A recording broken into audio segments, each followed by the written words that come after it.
Thank you. There can be no former because there's no current. And therefore, it's just a prime minister. He is the second prime minister and remains the second prime minister. But let me first begin by Philip Kakai, Mheshimiwa Kimani Korea, distinguished guests, ladies and gentlemen, hamjambo.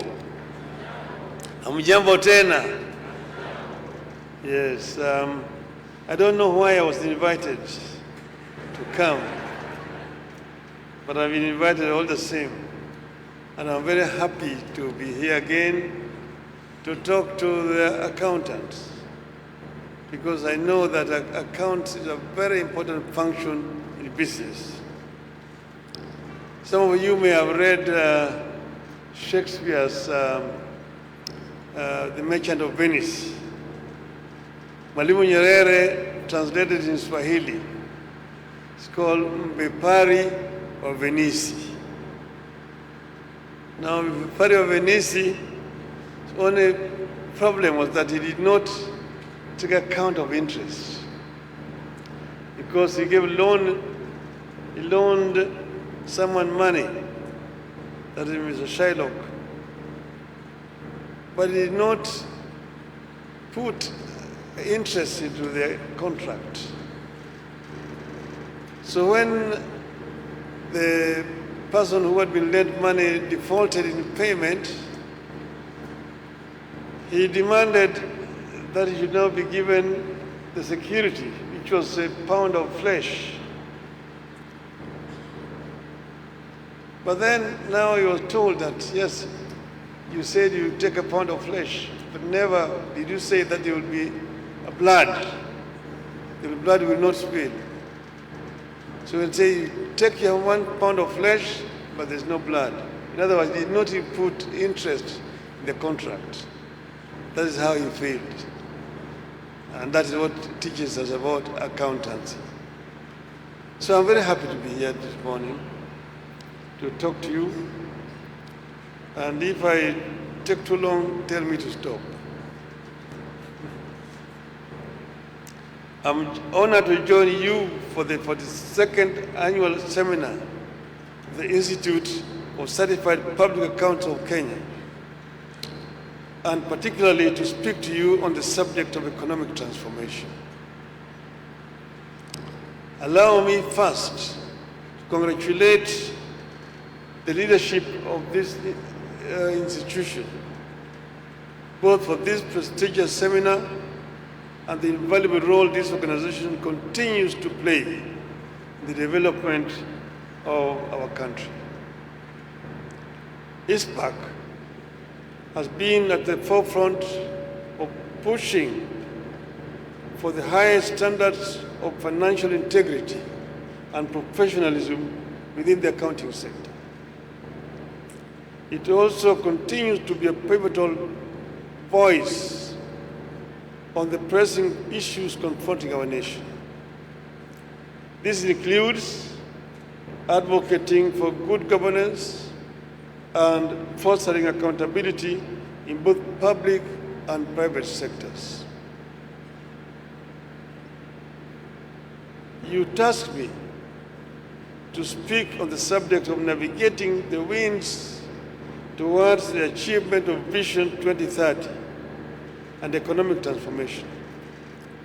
In the interest of time, I wish to go straight to the subject.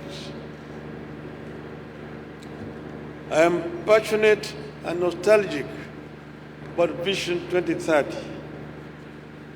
You are all aware that the vision had its origins in the National Rainbow Government, but got formalized in the Grand Coalition Government, where I was the Prime Minister. Following the post-election violence of 2007-2008, Vision 2030 came at a time of uncertainty and doubt in the country. It restored hope, created stability, and jump-started the economy. I believe that if we were able to pull the country out of the rubble and heal the wounds of ethnic animosity that had burnt down sections of the land back then, we can do it again. Kenya has grappled with economic transformation its entire life. Vision 2030 is our most recent coherent and long-term attempt for transformation. I have been out of government since 2013. Even now, I'm not in government. My views here are therefore those of an observer watching from the sidelines as successive regimes have grappled with economic transformation.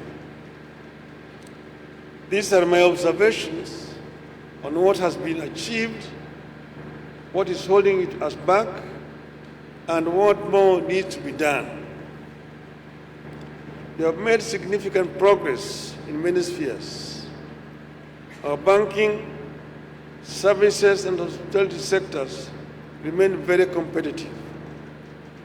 We have heavy investment in infrastructure and connectivity. Our uptake of technology is admirable. Our investment in geothermal, hydro, wind, and solar has made us leaders in renewable energy in Africa.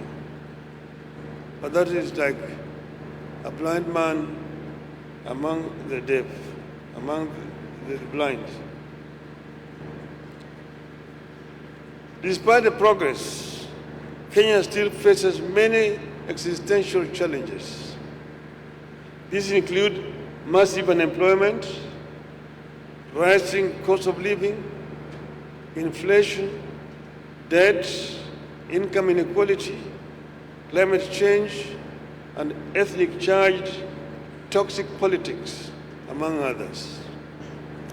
How we deal with these issues today will determine our future growth and stability or otherwise. The instability and prospects and protests we witnessed last year indicate that we do not have the luxury of time to create a country and an economy that works for everyone. Kenya must put intentional and adequate emphasis on growth, growing the size of the cake. Today, every Kenyan is fighting for a bigger slice and an increasingly very small cake. We have been obsessed with splitting the cake we inherited and not with baking a bigger cake and creating new opportunities. This mindset has put us in a situation where one person's gain is another person's loss, a sure recipe for endless bickering and instability. A complete mindset shift is long overdue. Growing the size of the cake takes deliberate hard work, not half measures and business as usual. I was the Minister of Roads when we made the decision to turn Thika Road into a superhighway and build the bypasses around our major towns. At that time, I became a very unpopular person when I came up with trying to decongest the traffic in the center of Nairobi. Oh, Raila is jealous of our progress. He wants to make us as poor as his own people. That's why he's doing that. We demolished structures which were on the road reserves, and Thika Highway was constructed. And the bypasses of Nairobi were constructed. You've seen the Dongokundu bypass here in Mombasa. You've seen the Eldoret bypass. the Kisumu bypass, the Nakuru bypass that they have not constructed, but they were all designed under my watch as Minister for Roads. There was hue and cry, threats, insults, and court cases. Today we enjoy the fruits of that difficult decision. We need intentional actions to make Kenya a natural hub for multinational business in Africa. This is what Singapore did. It is what China did. It is a tested way for growing an economy and creating jobs. To this end, state-of-the-art infrastructure is a must. Excellent roads, air, rail, and sea linkages. With the growth mindset, we will appreciate that we have to upgrade all our airports and highways, or build new ones. We have outgrown the Jomo Kenyatta International Airport. It may have been a state-of-the-art facility when it opened in the 1970s. It no longer is. Nairobi-Mombasa Highway can no longer competitively serve this country. And we have many other institutions that were state-of-the-art decades back, but require to be upgraded. We need a deliberate, export-led industrialization policy. We can't transform our economy by importing everything, including needles and toothpastes. You don't have to venture straight into the big and the complex. Singapore began its industrialization journey with factories producing items like matches, fish hooks, and mosquito coils to satisfy the most basic needs. This is what gave way to the strong clusters in higher valued added electronics, petrochemicals, components, and precision engineering by the late 70s and early 80s. The ongoing efforts by the government to develop industrial parks and special economic zones should therefore be encouraged and upscaled. We should then go all out to attract global multinational corporations to these parks as vehicles for industrial growth. To grow the size of the cake, we have to adopt a low and transparent tax regime and back it with a clean, lean, and efficient bureaucracy, a strong regulatory and legal framework, and a clean and green growth trajectory. Then we inject into the mix a fair and transparent judiciary. In the journey for economic transformation, so many things end up in court. A country stagnates and loses opportunities when its judiciary is corrupt, opaque, and incompetent. You have to produce and deploy world-class manpower. This is sometimes require that we integrate foreign and homegrown talent and being intentional in the sharing of skills and best practices. Once you have the human capital, you must pursue a rigorous application of meritocracy in its deployment. Meritocracy simply requires that we let the best person do the job if you want the results. Economic transformation therefore dictates that we embrace a zero tolerance for nepotism, complacency, corruption, and tribalism in all sectors of our economy. Education is critical to sustainable economic transformation. We therefore have to invest in uncompromising standards for a universally accessible, top-class public education system, the attention on provision of technical skills, relevant to industrialization. Kenyans should never have to turn to heavily commercial private schools to access quality education. And this is what China did. China spent time trying to impart knowledge on its youth. And so that by the time they liberalized the economy, China became a very attractive investment destination because they had a huge population of young people who were skilled and cheap. So the manufacturing facilities in the West saw a big opportunity in China. That's why they all migrated to China. If you take automobile industry, for example, you take Mercedes, BMW, VW, Volvo, Ford, Nissan, Toyota, Hyundai, they're all in China. You're telling me in Germany that, look, it is cheaper to manufacture Mercedes-Benz in China and ship it back to Germany than the one manufactured in Stuttgart. See, that is how China managed. And within 30 years, China developed the biggest middle class in the world, 500 million people from poverty to middle class. That's what it is. But China is no longer the cheapest destination because people have become more affluent. There's a gap underneath there which is opening, which countries like Kenya and so on can fill, and the gap that Africa must move to fill. And we must never imagine that we can grow an economy in the middle of chaos and violence. Many nations are stagnated despite massive deposits of oil, gold, and other precious minerals, vast fertile virgin land because of social disintegration. Many nations of their professionals like you scattered in all corners of the world because of social cohesion failed.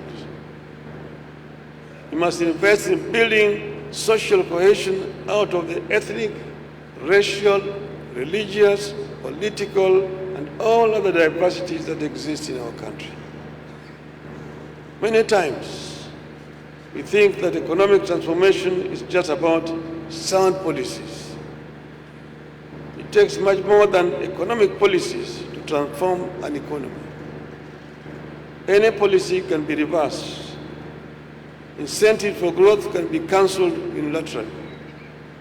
We need to invest in building institutions that can stand for the country and safeguard its broad vision no matter the regime.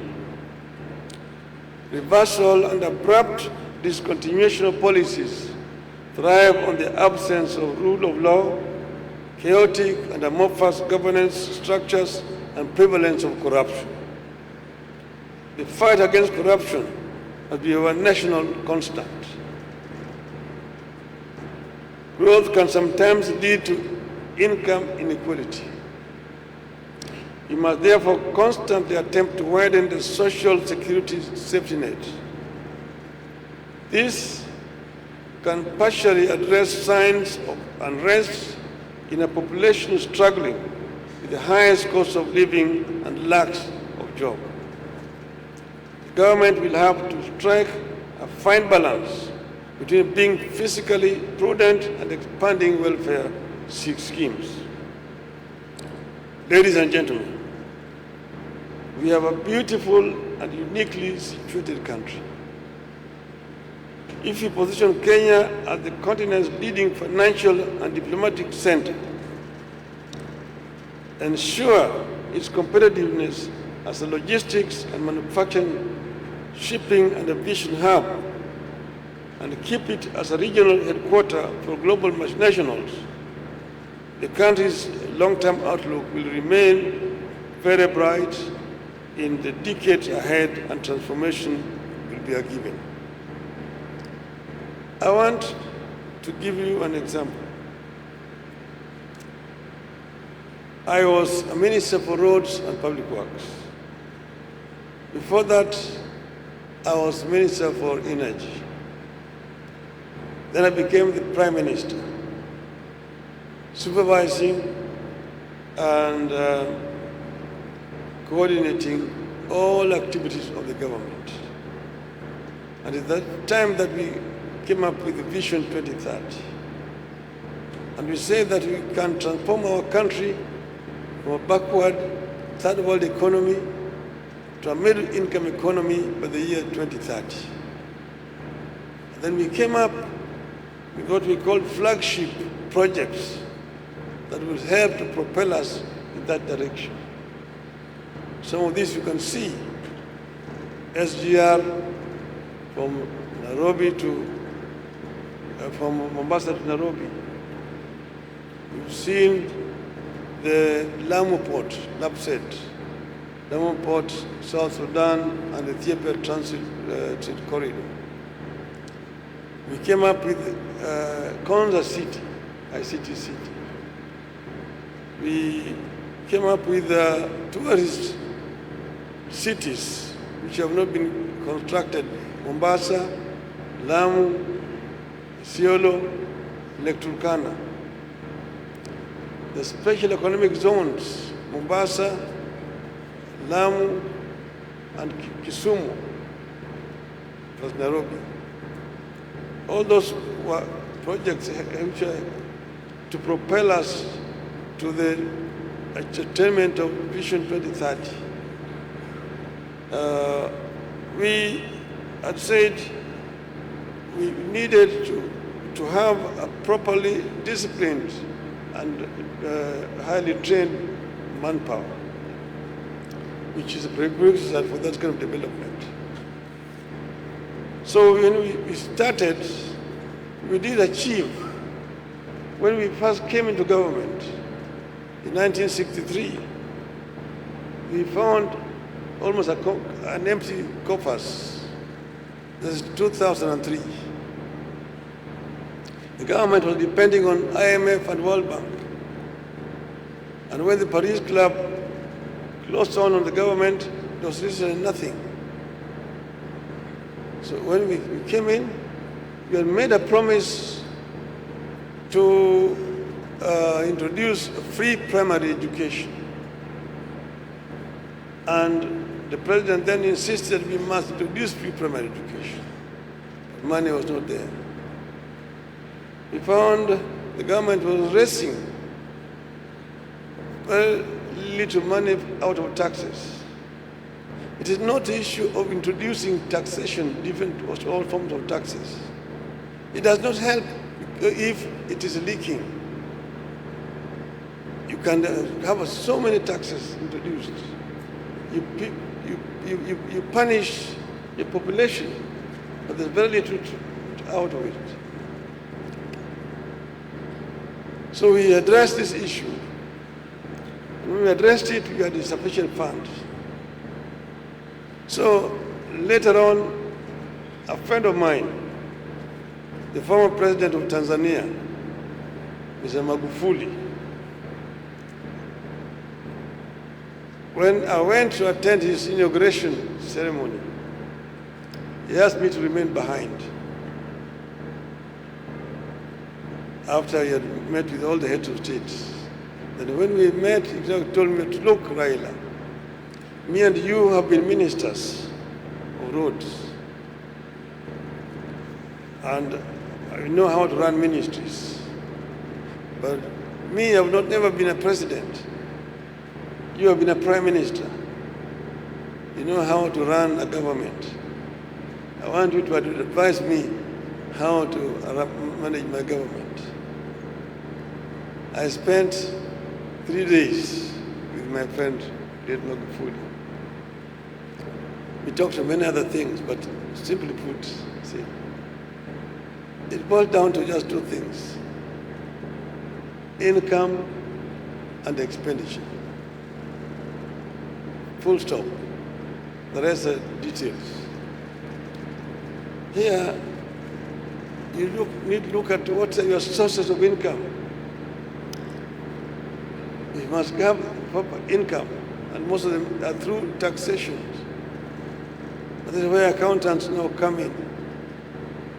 You have got people, there's income tax, there's customs, there's VAT, all the forms of income. And then expenditure. So we found that there were leakages first in terms of income. The government was supposed to be collecting taxes, but very little of those taxes were getting into government coffers. Most of it was going into the pockets of officers. So we created a lot of ticks in between, which were basically taking most of this. See, you found that the revenue officers were the boys in town. The ones who are buying apartment blocks in town. The ones who are driving the latest models of cars in town. The ones who are building castles in the villages. The ones who are building high-rise buildings in village markets. So if you do a lifestyle audit, you can nab all of them. This is what we did. And we fired a number of them, retained those who are retainable. Then all of a sudden, the income began to rise. On the other side is expenditure. Each and every ministry had a revenue, had a procurement officer, seconded from the treasury. And these were accountants, procurement officers. There was a requirement under the Nyayo that any procurement above 100,000 shillings had to be done competitively. In other words, we had to advertise in at least 3 newspapers, and there must be at least 3 companies bidding, and then you select the lowest. We found out that each and every procurement officer had 3 companies registered in his or her name. So that, and then there's now collusion. It's known that the procurement officer in education supplies health. The one on health supplies agriculture. And agriculture supplies transport, and so on and so forth. Whenever there is any kind of a tender, in one ministry, only one fellow would tender. 3 companies all belonging to one person. And you pick the lowest. An item that is supposed to cost 100,000 shillings is bought at 1 million shillings. Then this is now shared among them. So government was procuring very expensively. There was no value for money. First, revenue is not coming, very little is coming, unless that comes, it's also wasted on this other side. When we plugged both these sides, the revenue side, the revenue went up. And then procurement side we also dealt with. Then the cost of procurement also went down, and there was also quality. When I was Minister for Roads and Public Works, I found when tarmacking of a standard 1 kilometer road, 5.5 meters in width, was an average of 55 million shillings per kilometer. 55 million shillings per kilometer. I sat down with my engineers because at that time the cost of constructing a road per kilometer in Uganda was cheaper than in Kenya. I asked, why should a construction be cheaper in Uganda, as Uganda is getting raw materials from Kenya? Bitumen and all these things are coming from Kenya to Uganda. It doesn't make sense. So we sat down and came out. There's a quantity surveyor, there's a civil engineer, we had an architect, with all these officers. And I told him, convince me as an engineer why this should happen. And we went to the quantities. We managed to reduce the cost from 55 million shillings per kilometer to 25 per kilometer. And we introduced a new gauge, 6 meters instead of 5.5. And better quality, we were able to do it. From 55 million to 25 million, we reduced. So we therefore, within a very short period of time, we had sufficient revenue. 95% of our development budget was being domestically financed. We only relying on 5% from donors. And everybody who was there know how much infrastructure we were able to develop at that time. It's not rocket science. It's not a question of adding more taxes. Add more taxes until now the people cannot pay it. You're milking the cow until no blood is coming. There's no more milk. But what you do is, what you are collecting, look at where it is leaking and plug those loopholes. Then you have sufficient funds for development. This is what would happen in Australia. This is advice that I'm giving to the government. Now that I'm here, and Mheshimiwa just talks, I can be allowed to say something about the CDF. This is an issue, which is a burning issue. We created devolution, a devolved structure of government, because we found that a unitary system of government was very inefficient. And there was also regional imbalances in development. That's why we created devolution. But so many people did not want to hear about devolution. And we said, you create devolution, you will bring units down. There's a national government and a county government. These county governments are supposed to do certain things which are provided for in the Constitution. But before that, before the devolution, we had introduced CDF because the national government was distributing resources in a very discriminatory manner. That's why we introduced CDF. But CDF ideally should now, in the devolved system, there's no need for a CDF. CDF should be the responsibility of the county government. Members of parliament are supposed to do 3 things: representation, legislation, and oversight. They should oversight the national government. How do we oversight the national government when you yourself are also implementing projects?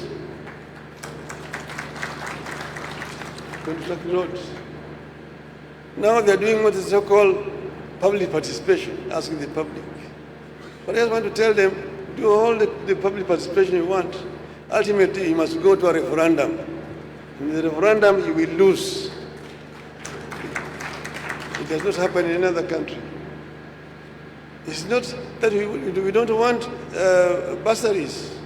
Yes, bursaries should be there, but bursaries should be distributed by the county government, not by members of parliament, not by MCAs. This is very important. It's very critical in terms of division of responsibilities to the government. You have got legislature, you have got judiciary, you have got executive. It's very important. And if this happens, you will see that a lot of development will take place in the counties. I'm not defending the governors. Those who are corrupt should face the law. Those who are corrupt should face the law. But it is not, does not make any sense when a president goes to launch a road in a constituency and the contractor is the member of parliament from the next constituency. The contractor. It does not make any sense at all. So this is what is happening here is primitive. We need to discard it, and we need to allow the CDF money and all that road maintenance funds to go to the county government so that the county government can be able to discharge their constitutional duties. This is a point I wanted to make. I know I'm not deviated from my subject. But generally, let me say that accountants do a very important role in governance. And what you guys are doing is commendable because you're trying to set up standards for accounting officers in the country, which is really required so that the country can be able to develop in a much more faster way. We have one country only, and this country we must protect and defend. Kenya has real potential, but Kenya has lagged behind because of policies which have been followed in the past. In 1963, as we attained independence, Kenya's economy was equivalent to that of South Korea. Kenya, Ghana, and South Korea were at the same comparable state of economic development. Now, 62 years later, things have changed. In 1963, the levels of industrialization, the GDP, the per capita income, the levels of literacy, the levels of health service provision and so on were comparable, Kenya and South Korea. Now, today, South Korea's economy is 45 times bigger than that of Kenya. You need to ask yourself, what did the Koreans did right that Kenya got wrong? If you answer that question, then you are on the way to answering the Kenyan's problem. And I'm sure the answer is known, what we need to do. We just have to wake up and start doing it. Thank you very much, ladies and gentlemen.